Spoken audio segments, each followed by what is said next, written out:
بسم اللہ الرحمن الرحیم۔ اللہ رب العزت کے نام سے آغاز کرتے ہیں جو اس بات پر قادر ہے کہ آپ کے دن بھر کے مسائل کو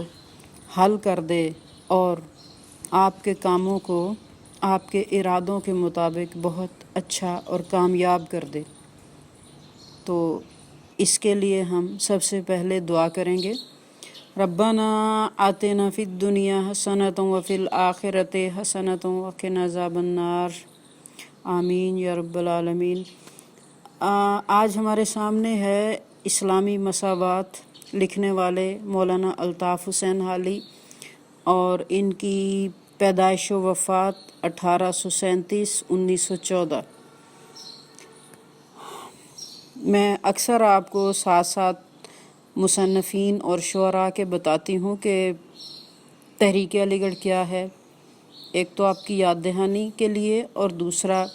اپنے کام کے تسلسل کو ادوار کے مطابق سمجھنے کے لیے۔ سر سید احمد خان کے سرگرم ساتھی تھے الطاف حسین حالی، 20-22 سال ان کے ساتھ انہوں نے وقت گزارا، ان کو بھی سمجھا، خود کو بھی سمجھایا۔ اور الطاف حسین حالی ایک جامع الحیثیات شخصیت ہیں، شاعر، مصنف، سوانح نگار، تاریخ نگار، تنقید نگار، بہت سارے کام انہوں نے کیے صرف مسلمانوں کے مفاد کے لیے۔ یہ نظم خاص طور پر مسلمانوں کے ابتدائی دور خلافت کہہ لیں،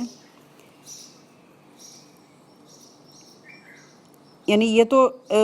بڑی نظم مسدس حالی کا کچھ حصہ ہے۔ تو اس کو مسدس کا مطلب ہے ہر بند کے 6 مصرے، چاہے نظم کتنی بھی لمبی ہو یا چھوٹی ہو، لیکن ہر بند کے 6 مصرے ہوں گے، نہ کم نہ زیادہ۔ تو اس میں ابتدائی حالت وہ اسلام سے قبل جہالت کی دکھائی ہے، آگے جا کے باقی موضوع بھی آئے گا، لیکن ہمارا اس وقت یہی ہے موضوع۔ کسی قوم کا جب الٹتا ہے دفتر تو ہوتے ہیں مسخ ان میں پہلے تونگر۔ جب کسی قوم کا اپنے اعمال کے ہاتھوں زوال کا وقت آ جاتا ہے، اس کے ہر ایک کے لیے، فرد کے لیے، گروہ کے لیے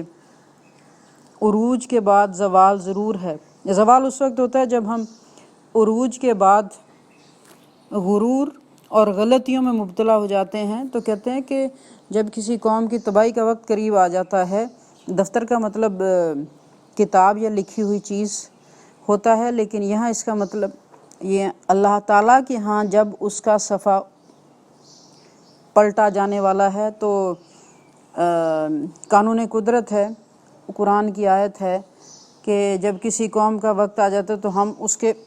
خوشحال اور اعلیٰ طبقے کو برائیوں میں مبتلا کر دیتے ہیں۔ ہوتے ہیں مسخ ان میں پہلے تونگر مالدار امیر لوگ، وسائل پر جن کا زیادہ قبضہ ہے۔ مسخ کا مطلب ہے، یہ عربی ہی کا لفظ ہے، صورت اور نقوش کو بگاڑ دینا یا بگڑ جانا۔ تو کہتے ہیں کہ جب ایسا ہو جاتا ہے، مشیت ازدی کو یہ معلوم ہوتا ہے کہ یہ لوگ کیا کریں گے اور کہاں تک پہنچیں گے، تو جب وہ ایسے کام کرنے لگتے ہیں عروج کے بعد تو ان کی تباہی کا فیصلہ ہو جاتا ہے۔ سب سے پہلے کیا ہوتا ہے، خوشحال طبقہ ایسے غلط کاموں میں مبتلا ہو جاتا ہے کہ جس سے پھر واپسی نہیں ہوتی، صرف یہی کہ ان کی زندگی اور وقت ختم کر دیا جاتا ہے۔ تو سب سے پہلے کیا چیز ہوتی ہے، کمال ان میں رہتے ہیں باقی نہ جوہر، نہ عقل ان کی ہادی، نہ دین ان کا رہبر۔ اچھا، آپ کو یاد ہوگا 1857 کا واقعہ پاکستان اور برصغیر کی مسلمانوں کی تاریخ میں بہت زیادہ اہمیت رکھتا ہے، کیونکہ اس سے قبل مسلمان تقریباً 1000 سال تک یہاں حکومت اور اقتدار کے مزے لوٹتے رہے، لیکن 1857 میں جس کو ہم جنگ آزادی کہتے ہیں اور انگریز ہندو اس کو غدر کہتے ہیں، یعنی بغاوت کی تحریک، تو 1857 میں ایک دفعہ تو ہمارا سب سے پہلے وہ جو 1000 سالہ اقتدار ختم ہوا تھا، اس کے بعد فوج میں زیادہ تر انگریز کی فوج میں مسلمان بھرتی تھے، اور ایک دفعہ انگریزوں کے قبضے کے بعد مسلمانوں نے ارادہ کیا کہ شاید ہم پھر سے حاصل کر لیں، لیکن اس وقت یہ ذرائع رسل و رسائل یا کمیونیکیشن کے طریقے اتنے تیز رفتار نہیں تھے، ان میں باہمی رابطے کی بر وقت کمی کی وجہ سے یہ جنگ آزادی مسلمانوں کے حق میں کامیاب نہیں ہوئی۔ تو اس سے پہلے جو تھی، اس کے بعد مسلمانوں پر حکومت کی طرف سے شدت اور بڑھ گئی۔ اچھا، 1857 کا میں نے ذکر کیا، یہ اس اقتباس کا سارا پس منظر 1857 ہے کہ کس طرح ہمارے مسلمان حکمران آخری جو مغلیہ دور ہے، تقریباً محمد بن قاسم کی آمد سے لے کر تقریباً بہت سارے خاندان 200-250 سال کا عرصہ یہاں پہ رہے، اور یوں 1857 آ گیا۔ تو مغلیہ دور میں بہت زیادہ ترقی تھی، فنون تھے، خوشحالی تھی، اور لوگوں کو بیٹھ کے کھانے کی عادت پڑ گئی تھی۔ اس کے علاوہ قرآن نے اور ہمارے دین نے جس چیز کو قابل گردن زدنی کہا ہے، فنون لطیفہ، شاعری، مصوری، موسیقی، سنگ تراشی، یہ سب ان کا عروج تھا۔ اور یہاں تک کہ یہ لوگ بیٹھے موسیقی کی، شراب و کباب کی محفلیں سجائے ہوتے تھے، اور سرحدوں پہ حملہ آور دستک دے رہے ہوتے تھے۔ جب یہ فنون میں پڑ گئے تب ان کا زوال آ گیا، پھر وہ نہیں رک سکتا تھا۔ تو کہتے ہیں کہ ان میں کسی قسم کا کمال، کسی چیز میں بہتری اور خوبی باقی نہیں رہی، جوہر، اچھائیاں، عقل، نہ تو ان کے پاس یہ عقل رہی کہ اس کی رہنمائی میں وہ کچھ دیکھ سوچ لیتے، نہ دین انہوں نے اپنے پاس باقی رکھا کہ اس کی راہبری وہ اختیار کرتے اور ان کے معاملات سلجھ جاتے، نہ دنیا میں ذلت، نہ عزت کی پرواہ، نہ عقبہ میں دوزخ، نہ جنت کی پرواہ۔ تو جب تباہی قریب آ ہی جاتی ہے، اسی وجہ سے ہوتی ہے کہ ہمارا ذہن درست کام نہیں کرتا اور ہم شیطان کے پیچھے لگ جاتے ہیں۔ ہمیں یہی نہیں پتہ چلتا کہ ہم کون سے کام کر رہے ہیں، ہمیں عزت درکار ہے دنیا میں، لیکن جو کچھ ہم کر رہے ہیں اس کے بعد عزت نہیں ہو سکتی، اور دنیا بھی، اور اس کے بعد آخرت کا خیال تو ایک طرف وہ کس نے دیکھی ہے۔ کسی چیز کی انسان کو پرواہ نہیں رہتی، اور وہ مسلسل غلط فیصلے کرتا چلا جاتا ہے، جس کے بعد اس کا بچنا، تباہی سے بچنا ناممکن ہو جاتا ہے۔ نہ مظلوم کی آہوزاری سے ڈرنا، نہ مخلوق کے حال پر رحم کرنا، ہوا و ہوس میں خودی سے گزرنا، تعیش میں جینا، نمائش پہ مرنا، سدا خواب غفلت میں بے ہوش رہنا، دم نزا تک خود فراموش رہنا۔ یعنی میں آخری شعر ہی سے شروع کر لیتی ہوں کہ ہوتے ہوتے موت کا وقت قریب آ جاتا ہے، آخری ہچکی تک انہیں سمجھ نہیں آتی، وہ خود فریبی میں برے کاموں کو اچھا سمجھ کے کرتے رہتے ہیں، جیسے قرآن نے کہا کہ نفس اور شیطان ان کو مزین کر کے دکھاتا ہے، سبز باغ دکھاتا ہے کہ تم برے کاموں میں ملوث رہو، کرتے رہو، اسی طرح وہ گزر جاتے ہیں۔ ان کی غفلت، مدہوشی، لاپرواہی، بے فکری دور نہیں ہوتی۔ تو پھر وہ کس طرح سے رہنمائی اور نجات یا کامیابی پا سکتے ہیں، کیونکہ ان کا عمل ہی صحیح نہیں ہوتا۔ تو کہتے اچھا، وہ اس قدر سخت دل ہو جاتے ہیں، اس میں ایک ایک کر کے وہ تمام برائیاں جو کسی انسان کو بالکل جا کے پستیوں میں ڈال دیتی ہیں، وہ ایک ایک کر کے وہ تمام کا ذکر کیا ہے۔ تو ہمارے اندر اپنے جیسے انسانوں کے لیے درد نہیں باقی رہتا، ہمیں ان کی تکلیف پر تکلیف نہیں ہوتی۔ کوئی ہم سے کچھ مانگتا ہے ہم نہیں دیتے اور ہم اللہ سے بھی نہیں ڈرتے، ہمارے دل پتھر ہو جاتے ہیں۔ نہ مخلوق کے حال پر رحم کرنا، نہ ہمیں کسی کو دینے کی، ان کے مسائل کو، بھوک اور ننگ کو دور کرنے کی خواہش ہوتی ہے۔ کوئی مانگے کہے تو بھی ہم اس چیز پر نہیں آتے جو خود سے آنا چاہیے، ہوا و ہوس میں خود ہی سے گزرنا۔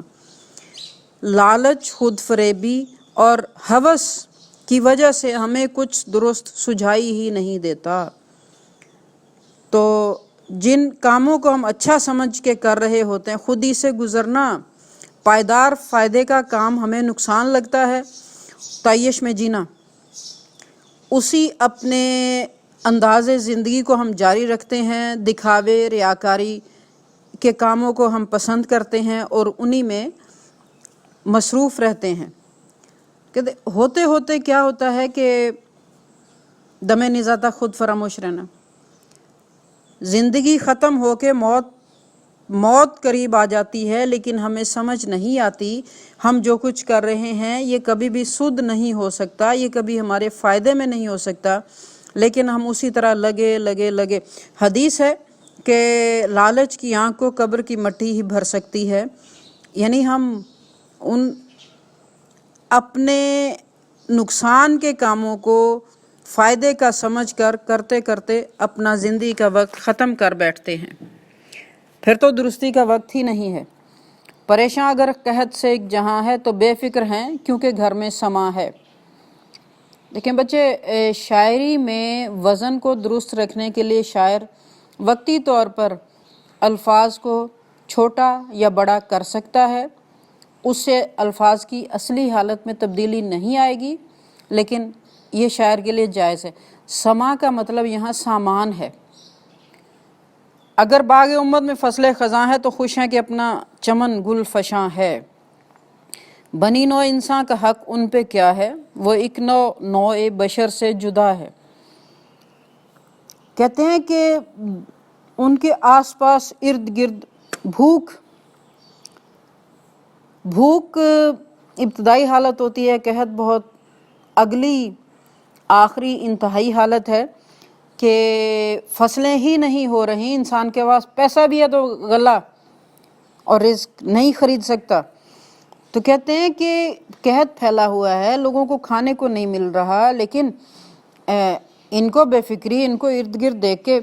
ان کا بالکل دل نہیں دکھتا، ان کا دل نہیں ڈرتا۔ کس وجہ سے؟ لوگوں کا جو بھی حال ہو، میں نے تو بہت سارا سٹاک کیا، میرے گھر میں مہینوں کا سامان پڑا ہوا ہے، تو مجھے تو کوئی مسئلہ نہیں ہے، لوگوں کو ہے تو ہوا کرے۔ تو اگر باغ امت میں فصل خزاں ہے، یعنی بہار کا مطلب خوشحالی اور خزاں کا مطلب سب کچھ اجڑ گیا ہے، ویران ہے، ٹنڈ منڈ ہے، مسائل ہی مسائل ہیں لوگوں کے، لیکن خوش ہیں کہ اپنا چمن گل فشاں ہے۔ ان کو صرف اس بات کی خوشی اور اطمینان ہے، میرے باغ میں تو پھول لگے بھی ہیں، بکھرے بھی ہیں، اور میرے حالات بہت اچھے ہیں، مجھے کیا کسی کے ساتھ جو بھی ہوا کرے۔ بنی نوع انسان کا حق ان پہ کیا ہے، وہ ایک نوع بشر سے جدا ہے۔ وہ انسانوں میں سے ایک ایسی قسم ہے، ایک گروہ ہے، آپ اس کو طبقاتی تقسیم کہہ لیں، اونچا طبقہ، وہ نہیں سمجھتے کہ عام لوگوں کا، غریب ننگے بھوکے لوگوں کا ان پر کوئی حق ہے، انہیں کچھ دینا ہے، انہیں کچھ ان کے لیے کرنا ہے۔ نہیں، وہ تو ایک فاصلے سے اوپر سے نیچے دیکھتے ہیں کہ باقی کیڑے مکوڑے ہیں، یہ مرتے ہیں، مریں، کوئی مسئلہ نہیں، ہم تو بالکل ٹھیک ٹھاک ہیں، ہمارے گھر میں بہت سا سامان رکھا ہوا ہے، ہمیں کبھی وہ والے مسائل نہیں ہوں گے جو ان لوگوں کو درپیش ہیں۔ اس لیے وہ خود کو عام لوگوں میں سے نہیں سمجھتے، وہ علیحدہ ہیں، اوپر ہیں، اور ان کے مسائل و حالات مختلف ہیں، کم از کم وہ نہیں ہیں جو عوام کے ہوتے ہیں۔ کہاں بندگان ذلیل اور کہاں وہ، بسر کرتے ہیں بے غم قوت و نا وہ، پہنتے نہیں جو سمور و قطع وہ، مکاں رکھتے ہیں رشک خلد جنا وہ۔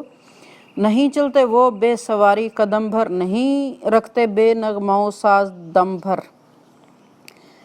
کہتے ہیں کہ کس نے یہ بات کر دی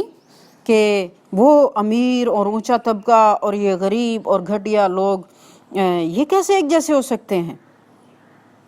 کس نے یہ سوچا؟ یہ دو طبقے ہیں اور رہیں گے دنیا میں، ان کی شان و شوکت یہی ہے کہ ایک نیچے اور پسے ہوئے ہوں، تبھی ہمیں اپنی حیثیت کا مزہ آئے گا کہ ہم اوپر ہیں اور ہم ان سے بہتر ہیں۔ تو کہتے ہیں کہ ان کو شاعر نے تنزیہ کہا ہے کہ چھوٹے لوگوں کو اور ان بڑے لوگوں کو ایک جیسا نہیں کہا جا سکتا، ایک لائن میں نہیں رکھا جا سکتا۔ وہ بیچارے، ان کو یہ بھی اعتبار نہیں کہ دن میں ایک دفعہ کھانے کو مل جائے گا، اور یہ بے بسر کرتے ہیں بے غم قوت و نہ وہ قوت، مجھے کسی قسم کا کوئی مسئلہ نہیں ہے کسی بھی چیز کے حاصل کرنے کا، نہ نان کو کہا ہے، روزی روٹی ان کا مسئلہ ہی نہیں ہے کہ مجھے اس کو حاصل کرنے کے لیے کوئی فکر کرنی ہے، پریشانی ہوگی، وقت دینا ہے، نہیں، یہ سب کچھ تو بھرا پڑا ہے۔ پہنتے نہیں جو سمورو کتاں وہ، گرمی اور سردی کے قیمتی کپڑے ان کے ہاں درجنوں کے حساب سے، قطاروں کے حساب سے رکھے ہوئے ہیں اکٹھے کر کے، اور ہر موسم کے، موقع کے، دن کے، رات کے، صبح کے، شام کے، گھر کے باہر کے کپڑے ان کے الگ الگ ہوتے ہیں، اور کوئی جا کے ان کے گھروں کے اندر عام غریب لوگ قدم نہیں رکھ سکتے، مکان رکھتے ہیں رشک خلد جناب۔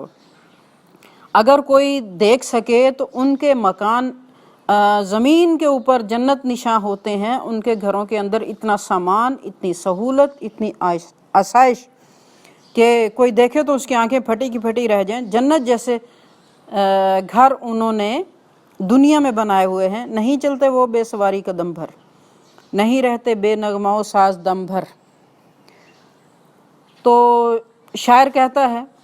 میں آج کل کے مطابق آپ کو بتا رہی ہوں کہ اے سی کمرے میں سے نکلنا ہے، اے سی گاڑی میں بیٹھنا ہے، اے سی دفتر میں جا کے کام شروع کر دینا ہے۔ یہ ہمارے ڈرائنگ روم کے سیاستدان ہیں، یہ افسر ہیں، ان کو عوام کے مسائل کا قطعی علم نہیں ہو سکتا۔ انہوں نے کبھی نچلی سطح پہ آ کے ہی نہیں دیکھا کہ عام آدمی کے ساتھ کیا بنتی ہے، ان کی گزر بسر کیسے ہوتی ہے۔ تو یہاں یہی شاعر نے کہا ہے کہ وہ سواری کے بغیر ایک قدم نہیں اٹھاتے،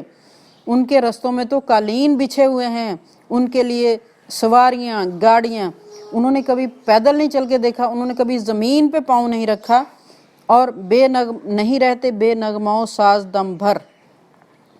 وہ ان کو جن جن سہولت اور اس کے بعد ساتھ کی سواریوں کی اور ملازموں کی فوج ظفر موج کی عادت ہے، وہ کبھی بھی اکیلے نہیں ہوتے، یہ ان کے ساتھ سارا انتظام و انصرام ہمیشہ موجود رہتا ہے، کبھی ایک منٹ بھی وہ ان چیزوں کے بغیر نہیں رہتے یا رہنے کا تصور بھی نہیں کر سکتے۔ ان کو نہیں پتا کہ ان میں کبھی کمی بیشی ہو جائے گی، وہ سمجھتے ہیں ہمیشہ ایسا ہی چلے گا۔ بچے یہ نظم طویل ہے، اس کو ہم کل مکمل کریں گے۔